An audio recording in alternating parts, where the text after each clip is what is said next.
Hello and welcome to Beyond Business, the program where we uncover the latest trends in the global economy. Today we're asking whether we're about to run out of resources. Our society is dependent on such things as coal, oil and gas. But some experts warn we could be closer than you may think to running out. They say humanity will eventually pay the price for upsetting the planet's natural balance.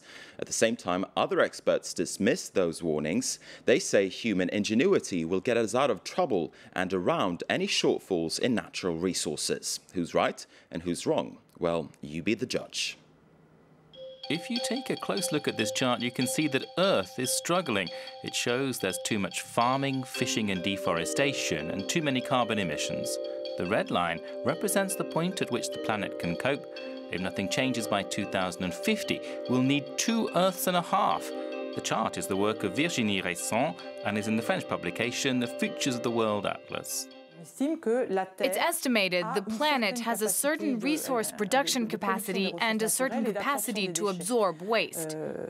People use a certain quantity of natural resources and produce a certain amount of waste. Our goal was to study the relationship between human activity and the planet's ability to absorb the waste from the natural resources we're using. And the result is a total imbalance. That's seen, for example, in one of the charts on the planet's dwindling mine deposits. There is a lot less media coverage of the depletion of mineral resources. It's surprising to see the scale of the problem. You can see on the chart there'll be no more diamonds in 2017. I have to say that this is based on current reserves and not a forecast. Current US data suggests copper deposits will be completely mined by 2044 and iron ore will run out by 2042 unless new deposits are found. Jean-Christophe Victor is chief editor of a TV show here in France covering geopolitical issues called Le Dessous des Cartes, Behind the Maps. One of the big topics is the oil peak. The moment hydrocarbon resources begin running out, the date for that varies. The oil company Shell says the peak will be towards the year 2040.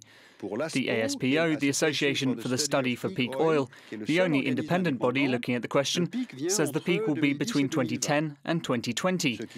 That tallies with French Oil Institute estimates, which show the peak was in 2010 if current technology doesn't change, or it could be in 2028 if there is huge investment in the sector. It's ridiculous that the people who own the resource are also in charge of the information about it, because they can say whatever they like. It's a question of what's in it for them in a highly strategic area. It's essential for governments to know where they can find natural resources. Such charts can play a key role in influencing political and business decision-making. The French magazine Carto argues that's equally as true in the agriculture sector. A recent issue focused on the planet's capacity to feed its population in the year 2050. Food production and prices are already a major issue for many countries. I'm thinking of Gulf states, which have oil wells, but also extreme weather conditions and deserts. The Emirates and Saudi Arabia don't have agricultural land and will use their money to buy it in other countries. This is known as land grabbing, buying farmland to ensure food supplies are reliable. That's seen in this chart. Countries in pink have bought or rented farmland abroad. The countries making it available are in purple. The green rings show the thousands of hectares sold. This chart shows right away how agricultural land has become a strategic resource. The temptation is to gain control of land as a resource. That's legal, as it is purchased or rented, but it can be a source of tension. The charts and maps point to potential future conflicts. A closer look could help prevent political, economic and environmental disaster. All right, joining us now for more on these issues is Fabienne Gou-Baudimont. She's the head of Projective, which is a consulting firm dedicated to future research. Welcome to France 24. Thank you very much. Now, you call yourself a futurist. Tell us a little bit, first of all, what that is and what you do. Well, a futurist is a common denomination for someone looking at the future, both from an exploratory point of view, trying to understand what the future will be, could be, maybe, might be. Or from a normative point of view, which is how to help decision makers to decide what would be the best future for them, what are their desirable futures, and how to implement them. So your job is basically to identify what routes we can go down in the future and what the consequences of those choices are. Exactly. If we turn then to the basic questions, these warnings that we may be running out of natural resources sooner than we may have thought before, what do you say about these warnings? Are they right? Well, I can't say if they are right or not. It is not my job. I mean, a futurist makes no prediction.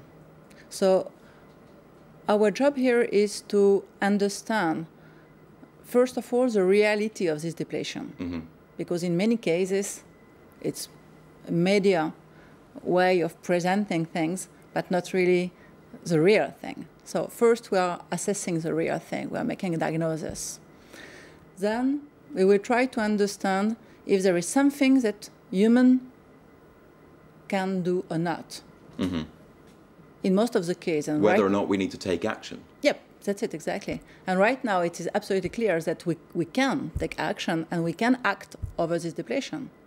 The question is how, at which cost, are we ready to pay for this cost?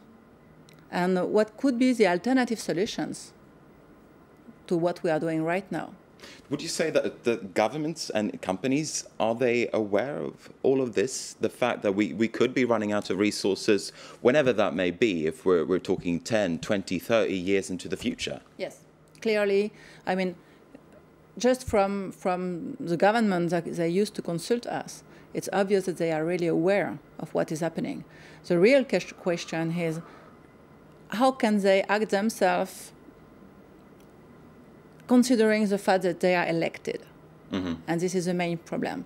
An election is a short-term period of time, and they have to deal with this framework of being re-elected. Are you saying then that governments at this point, they need to look longer term, more longer term at the future, more than just over the next 4 or 5 years? They look at the future, but the problem is to take action.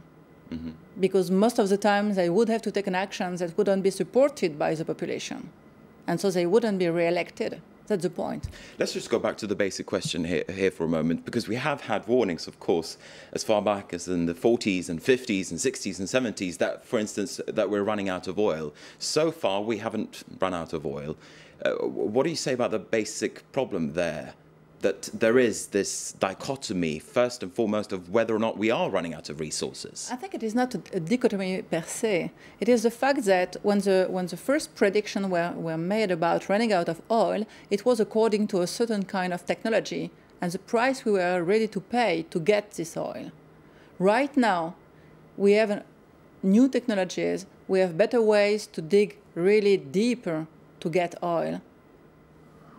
And the price of oil, of